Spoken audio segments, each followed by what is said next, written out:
I've been asked by a big company to give them a proposal, a blueprint for a culture of wellness for their organization.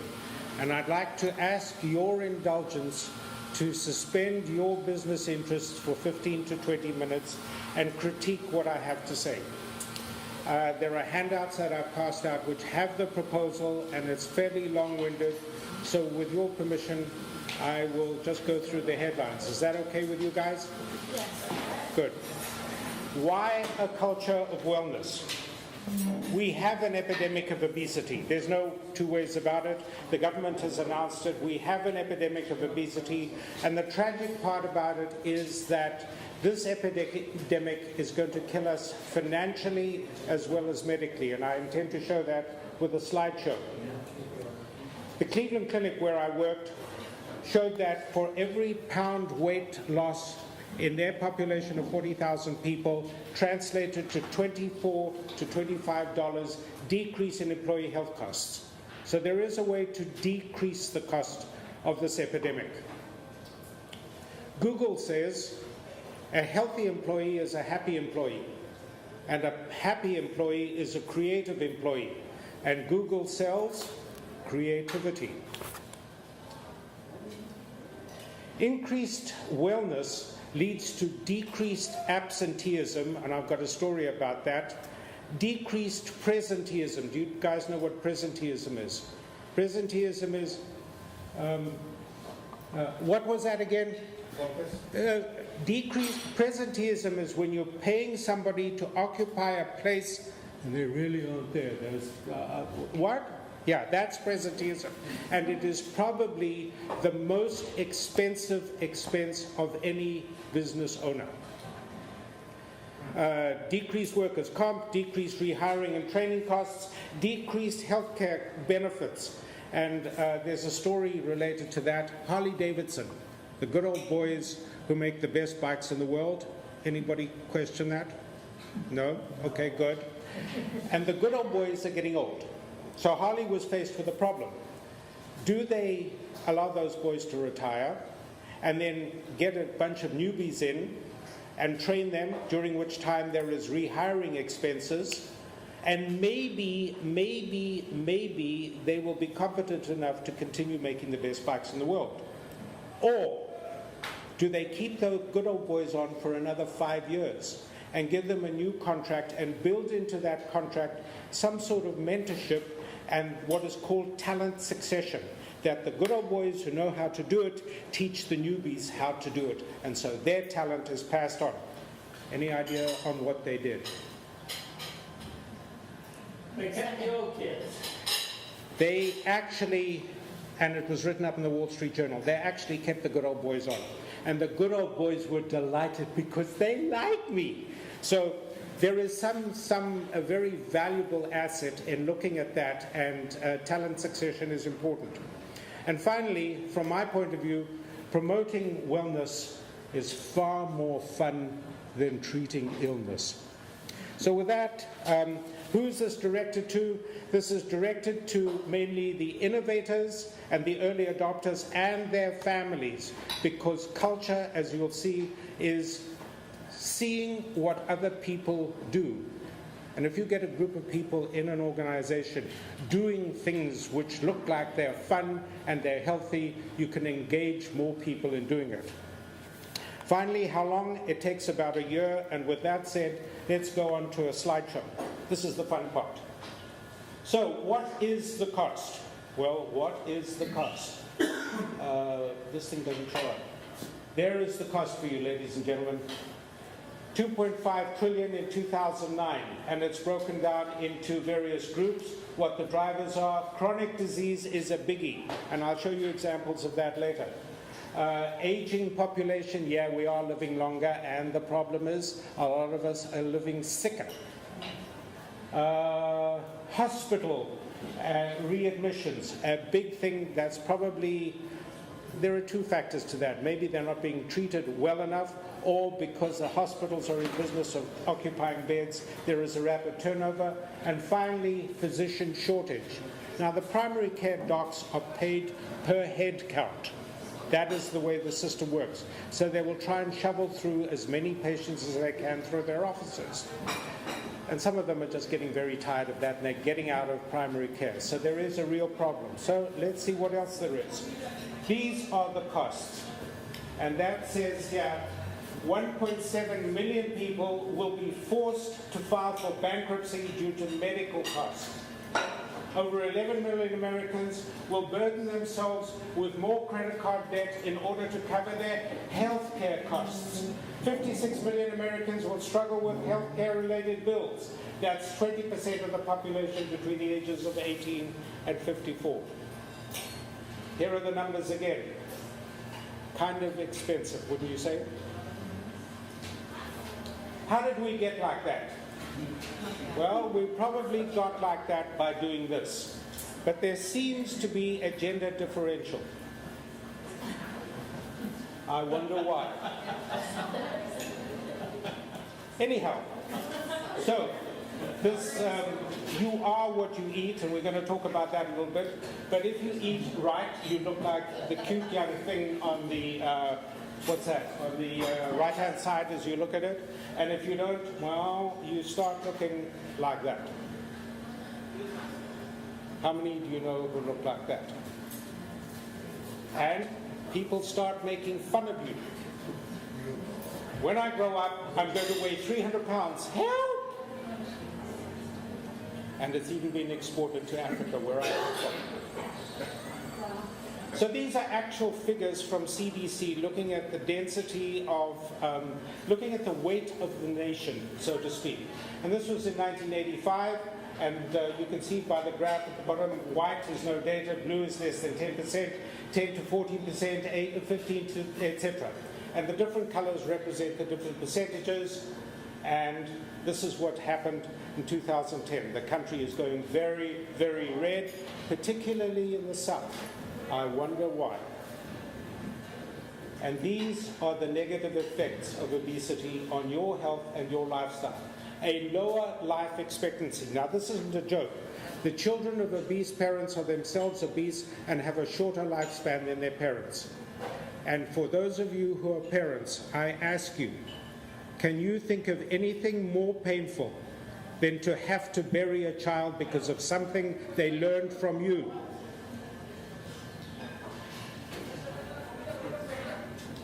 And this all leads to a condition called metabolic syndrome, which is a very complicated arrangement of various illnesses. It's now, some people call it diabesity, because it's a mixture of type 2 diabetes and obesity. And there are a whole crowd of various related symptoms attached to it. And this graph tries to show the interconnection. It's essentially obesity, type 2 diabetes, high cholesterol, sleep apnea, and hypertension. And the question is, which one of those can you tackle first? And in my opinion, the easiest one is to tackle nutrition. Why? These are all the related symptoms. If you want these slides, I'll be happy to share them with you, but it's not a happy scene.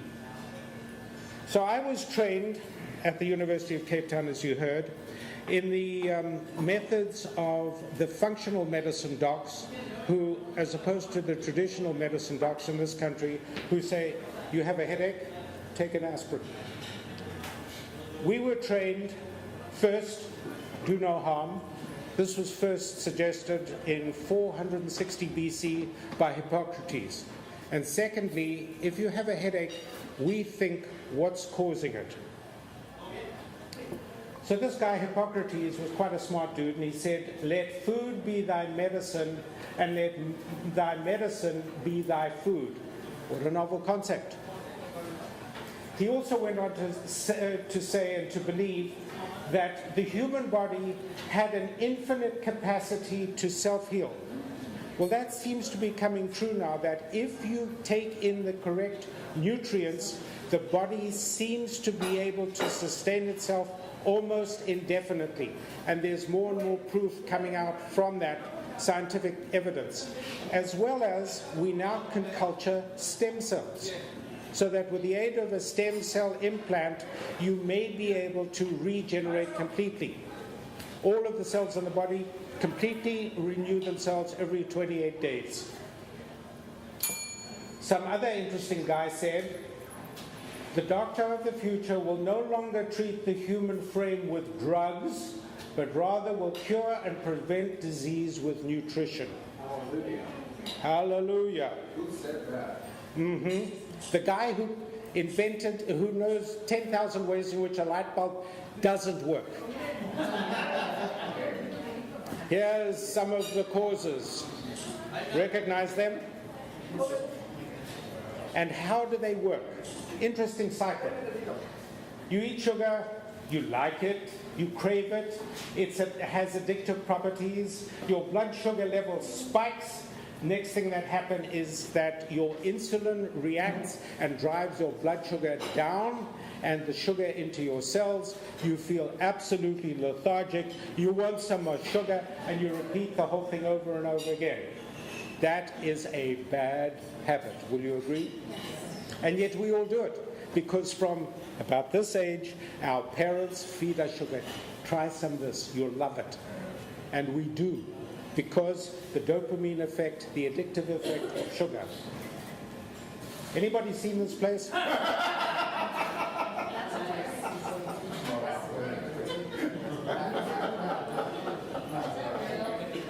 It's in San Diego. It is on Mission Midway Drive in Point Loma. All my healthy ones take the stairs. That does not count as exercise. How about this? This department requires no physical fitness program. Everyone gets enough exercise, jumping to conclusions, flying off the handle, running down the boss, knifing friends in the back, dodging responsibility, and pushing their luck. However, another very wise gentleman said, and he happens to be the Dalai Lama, when asked what surprised him most about humanity, answered, man. Because he sacrifices his health in order to make money. Then he sacrifices the money to recoup his health. We know about that. The incidence of healthcare costs in the elderly population is about 2/3 of the total healthcare budget. Then he is so anxious about the future that he doesn't enjoy the present. The result being that he does not live in the present or the future. He lives as if he's never going to die, and then dies never having lived. I know I was there. I was there. So what to do? What to do indeed. It's not too late to start. This shows that some people much older than me have started very successful ventures, and so time is not a factor. However, there are certain preconditions. Will you agree? Your life does not get better by chance, it gets better by change. Jim Rohn said that. And you can't change what's going on around you until you start changing what's going on within you. However, when I is replaced by we, and we form a tribe, a community, a group, a culture, then even illness becomes wellness. Who is this program addressed to? It's addressed to the innovators and the first adapters, because they are easy marks. They are the people who will stay up all night to get the first iPad. You want to do? Yes, I'm in. And it's also addressed to their families, so that there is a continuation of what they're doing at work and how they're behaving at work at home. At home, they have a built-in support system. And when the other folks at work say, hey, what's going on? How come you look so good? Why are you having so much fun? Come and join us. It's the same secret as network marketing. Everybody's having fun. I want to join them, because fun is much more than no fun. So it's your choice. You can choose to subsidize your illness, or you can choose to invest in your wellness. It is your choice. And what I would like to do is convince you that the better choice is to invest in your wellness. Food is the most widely abused anti-anxiety drug in America, and exercise is the most potent yet underutilized antidepressant. All those people who exercise, will you agree with me? Yep. Absolutely. The ratio of the two, exercise accounts for about 20%, nutrition 80%. Good food, good mood. This is an example of the food pyramid. You've seen lots of variations around this, but I bring this one up to your attention because it is written by a company called Metabolic Balance out of Germany. And the distinguishing feature about this is how the various food groups are arranged. Breads and pastries are at the very top, least as possible. Vegetables are along the bottom. Fish is fairly high up. Meat is even higher up than fish. And it's an interesting example of the way I think the food pyramid should be represented, but it isn't. But here's a much easier way to remember what to do and what not to do. Eat less crap and eat more food. Doesn't get easier than that. The original health insurance, food. A very simple exercise plan, which is actually an official requirement for all state employees in the state of Maine. Sit for 60, move for 3, which means if you sit for 60 minutes, get up and move for 3 minutes. Don't plan anything else. You don't have to run. You don't have to get onto a bike. Just move. If you feel like walking is your movement, it is enough. How it translates is that in an 8-hour shift, you've done half an hour of exercise. Those people who can't remember it, get yourself a kitchen timer, set it to an hour. When the thing goes off, get up and move. Or your watch, or your iPhone, or just, okay. Ready, Set, Go is another plan, and it has 5, 2, 1, 0, and 5 is 5 or more servings of fruit and vegetables a day, 2 hours or less of recreational screen time, by which they mean computer time or television time, mainly television time. This was geared towards children. 1 hour or more of physical activity. Again, this is get up 6 for 60, move for 3, move.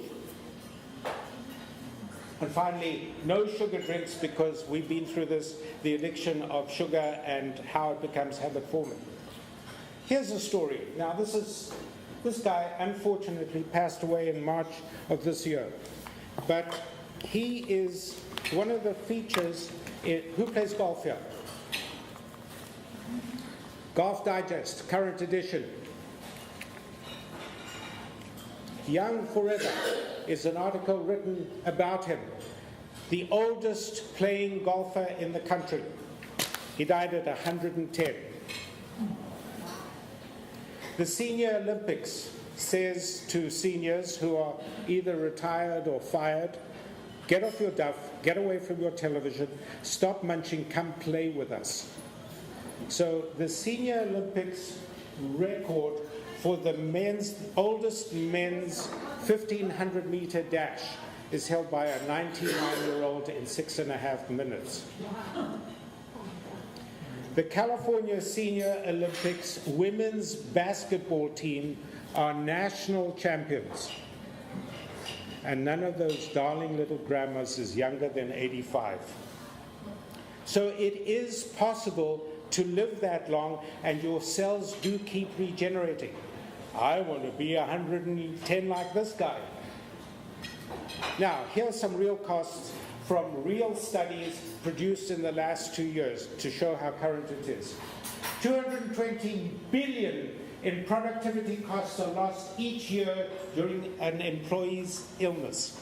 220 billion because of this epidemic of obesity. And they picked out 3 people, Stacy, Steve, and Sarah, and these are the results from them. These are the various conditions. Stacy is skeptical about wellness programs and chose to become engaged in a program chose not to become engaged in a program offered by her employer.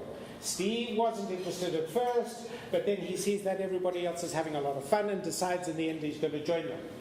Sarah has a lifestyle-related chronic condition. She joined her wellness program to take control of her health, and she is one of the early adopters.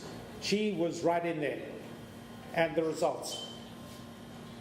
Members like Sarah had 56% higher unscheduled absences, an average of $53 per month in claims.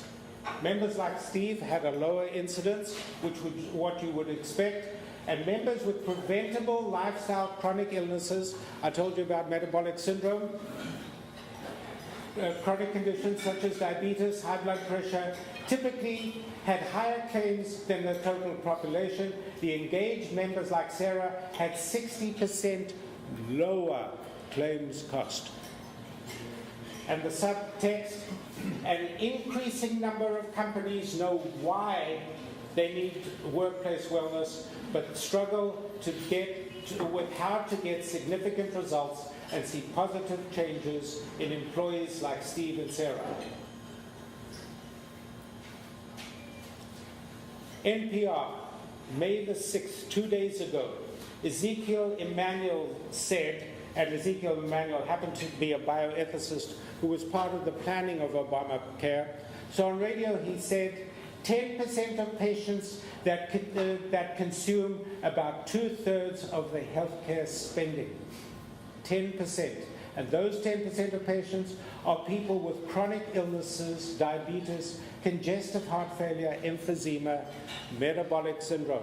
And they are consuming yours and my healthcare dollars and tax dollars, and I say it's time to change things around. And one final, very, very late medical report that I came across.